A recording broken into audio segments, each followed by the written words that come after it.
G'day everybody and welcome to the Purple Fringe, the show where we discuss the high-end of low-end production equipment.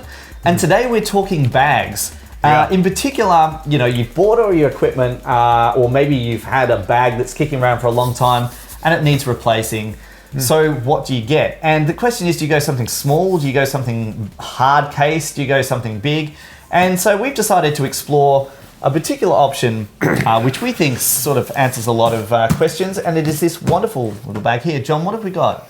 This is a bag that may be familiar to quite a few viewers, people who are familiar with Kata's bags, or Kata, however you pronounce it. This is Manfrotto's version of those bags. Kata was a sister company of Manfrotto, and they've absorbed the company and sort of made a few small changes. It's red now instead of yellow, and they've made a few other small cosmetic changes, but essentially it's the same bag.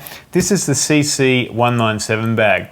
So they come in different sizes. This is the largest of the lot. There's also a 195, and Chris, I've also got a 191. Now the nice thing, well, one of the nice things about these bags is they're basically the same thing, just bigger or smaller. So that's pretty cool. But Chris, you've put together a little bit of a video for us that gives us a bit more detail about the practical uses of this bag. Yeah, took one out and about, and there's a few things you realise after you have one of these out and about for a while, in particular the bigger one. But let's have a look at that video. The big Manfrotto bag. This is a pretty sizable bag. It would still fit in an overhead on an aeroplane, which is good. One of the biggest things you notice is that the zip on this is really, like, you know, solid. You can do that plenty of times and still trust it's going to work. Velcro and everything's nice and solid. You can fit a lot in here. I mean, I've got in here, I've got a camera, a pair of headphones, I've got 5 of these, actually 6 of these. Of course, we've got our lighting kit in here as well. A couple of these LED lights easily fit in, so that's pretty handy, alongside, you know, a couple of microphones, and got 2 sets of lapels in here, which I can sort of pull out. Oh, it's a bit messy.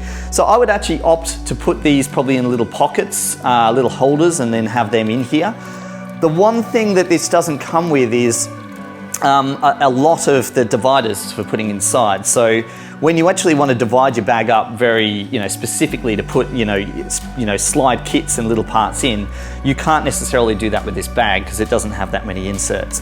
That's probably my only gripe with it though. I mean, the rest of it's pretty good, you know, the build quality. The pocket on the front is an interesting one. I've just got the monstrosity, which is the Z150 charging kit. Look at that, what are they doing?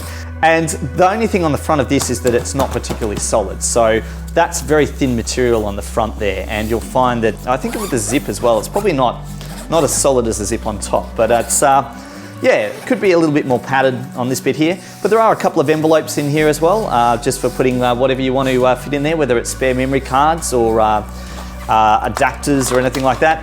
The good thing about this as well is it's deep enough to hold documents. So if you had your clipboard with your documents for the day or whatever you were using, you could just easily slide that in the front and you know, use this purely as a documents bay. So yeah, that's the Manfrotto bag, I guess, from a practical point of view. Very easy to just stuff things in. And look, if you are on a trip where you're going somewhere and you're shooting and you need to pack your clothes as well, the good thing I can see about this is that you could pack your clothes on top and have a nice little padded layer, and you've still got a heap of packing room even with a full production kit in here. So as far as practicality goes, you know, it's a little bit chunky, you know, fitting that over the shoulder. I would almost recommend the size down if you were going to be just using it for your camera, but if it's a travel bag as well, this is quite a good bag to get, and certainly feels quite comfy. You've got the 2 handles on the side, so you can easily pick it up and lug it around, and they're nice and, you know, chunky there as well, so you know it's not going to rip off. Yeah, I approve of this bag. It's a good one. So there you go. A couple of other things I want to mention, Chris, about this bag. The retail price is roughly around $300 Australian. You probably get it for closer to $275. And also, with respect to the feet on the bottom of the bag, which is pretty much, I think, identical on yours, Chris. Yeah, they're the same feet, I think, yeah. Yeah, if they do get knocked around a fair bit, as they tend to do in my office, you can find a few issues with that. The feet just wear through it. Yeah, they wear through. They tend to get a little bit loose. Potentially not a big issue for most people, but something to be wary of. They're waterproof too, aren't they? Rainproof. Rainproof. Probably not waterproof. Don't throw them in the No, ocean. don't throw them in the ocean. No, they've got a surface that is rainproof, so you can take them out and they can cop a little bit. In fact, plenty of the bags I work with have copped a little bit and have held up pretty well.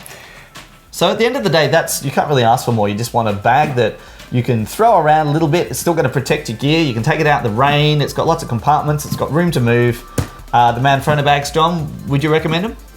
Well, I bought plenty of them for the office, so there we go. Yes, and I'm looking at buying another one soon. So Does this one, imagine a little one in here that fits in between? Yep, and the big daddy of them all, this is the 197.